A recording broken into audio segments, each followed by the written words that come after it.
Salut à tous et bienvenue sur cette chaîne. Si vous êtes là, c'est que vous avez envie de vous découvrir et de mieux comprendre comment vous fonctionnez face aux défis du quotidien.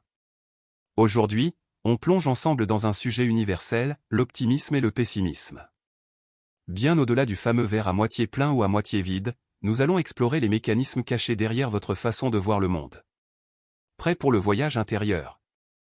C'est parti. D'un côté, l'optimisme, ce n'est pas juste de la joie, c'est un bouclier contre la morosité.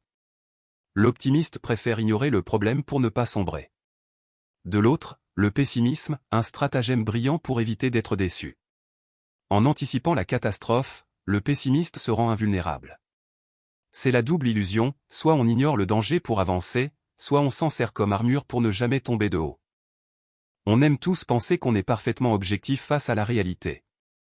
Mais attention, c'est un leurre. La psychologie nous montre qu'il y a en chacun de nous une tendance forte vers l'un de ces deux penchants opposés.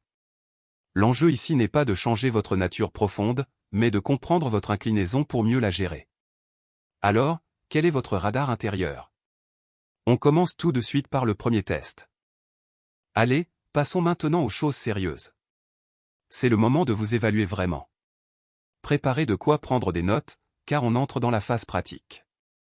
Je vous invite à mettre la vidéo en pause pour lire attentivement les affirmations qui s'affichent à l'écran.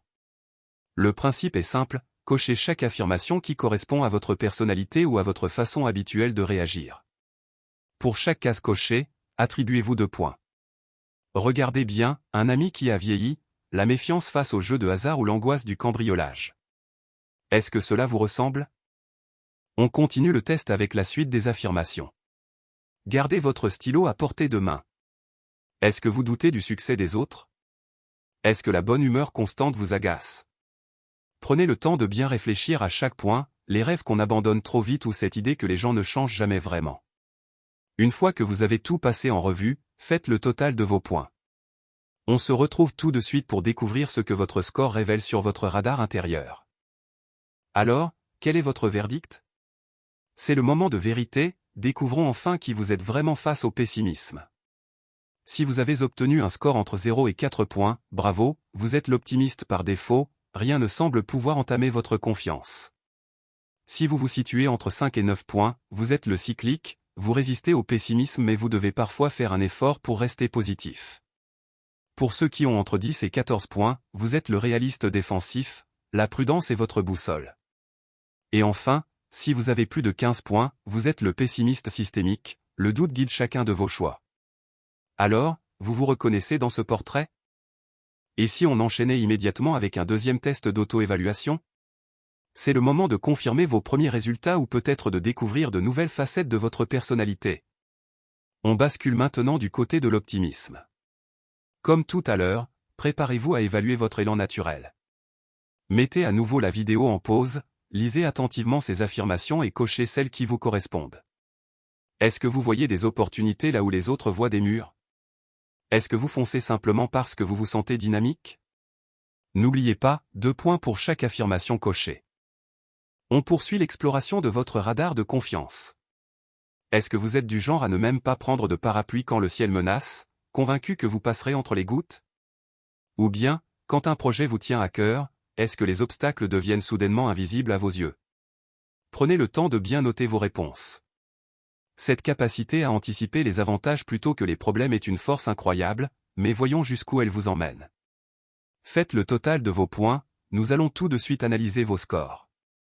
Alors, quel est votre score pour ce deuxième test? C'est le moment de découvrir votre profil d'optimiste. Si vous avez entre 0 et 4 points, vous êtes l'optimiste refoulé.